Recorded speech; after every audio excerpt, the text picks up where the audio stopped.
अल्हम्दुलिल्लाह रब्बिल आलमीन वस्सलातु वस्सलामु अला मन ला नबिय्य बअदा। अऊज़ु बिल्लाहि मिनश शैतानिर रजीम। बिस्मिल्लाहिर रहमानिर रहीम। इन्ना नहनु नज़्ज़लना ज़िक्र व इन्ना लहु लहाफ़िज़ून। सदक़ल्लाहुल अज़ीम। क़ाला नबिय्यु सल्लल्लाहु अलैहि वसल्लम खैरुकुम मन तअल्लमल क़ुरआन व अल्लमा। अल्हम्दुलिल्लाह, मदरसा दारुल बनात चानेर के अंदर मजलिस उलमा का एक वफ़द 12-15 अहबाब पर तशरीफ़ लाया। वजह ख़ास ये थी कि कई दिनों से मौसम बरसात में पानी की बहुत ही ज़्यादा होने की बिना पर मदरसा की बहुत सारी वीडियो और आडियो चली हैं, जिसकी बिना पर हम मजलिस उलमा के अरकान ने मशवरा करके सदर मोहतरम के हुक्म पर यहाँ पर एक वफ़द की शक्ल में जायज़े के तौर पर आए हैं।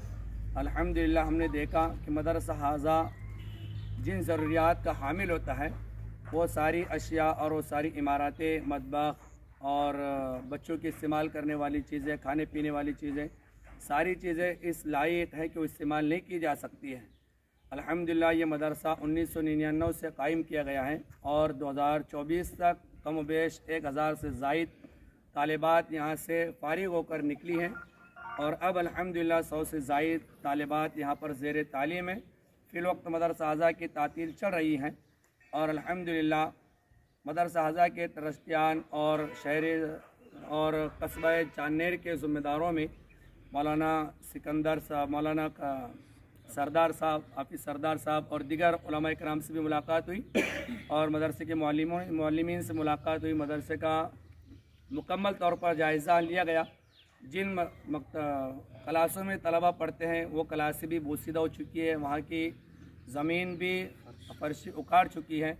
इसी के साथ मतबख़ के अंदर गए, मतबख़ के अंदर की जो चीज़ें बच्चों को खाने पीने के लिए बर्तनों की ज़रूरत होती है, वो बर्तन भी पानी के ज़्यादा आने की निस्बत पर बह चुके हैं। इसी के साथ तारत खाने, बैतुल खला ये भी ख़राब चुके हैं। जहाँ पर मुअल्लिमीन हज़रात रहते हैं वहाँ पर जो टीन शेड ऊपर लगा हुआ है, टीन भी उनकी ख़राब हो चुकी है, जहाँ से पानी भी आ रहा है। दीवारें भी बोसीदा हो चुकी हैं। मतबख़ के अंदर गए तो मतबख़ का हाल भी बड़ा ख़राब है और जो डाइनिंग हॉल था जहाँ पर बच्चों के लिए साल का गल्ला इस्तेमाल किया जाता था, आज गल्ले को हमने देखे हैं। हमारे बहुत ही हर दिल अज़ीज़ कारी शाकिर साहब, इमाम ख़तीब मस्जिद यूसुफिया सिल्लोड़ हज़रत ने जब उस गल्ले को हाथ में उठाया है, गेहूँ के दानों को हाथ में उठाया तो उसके अंदर से बदबू पैदा हो रही थी। ऐसा महसूस हो रहा था कि अभी खाने के लायक नहीं है। लेकिन मुंतज़िमीन ये चाहते हैं कि किसी तरह बच्चों को सहूलत से आसानी के साथ खाने पीने की चीज़ें मुहैया हों, इसलिए उन चीज़ों को भी कोशिश कर रहे हैं कि किसी तरह इसको साफ़ किया जाए और जो इस्तेमाल की उनको इस्तेमाल में लिया जाए। लेकिन महसूस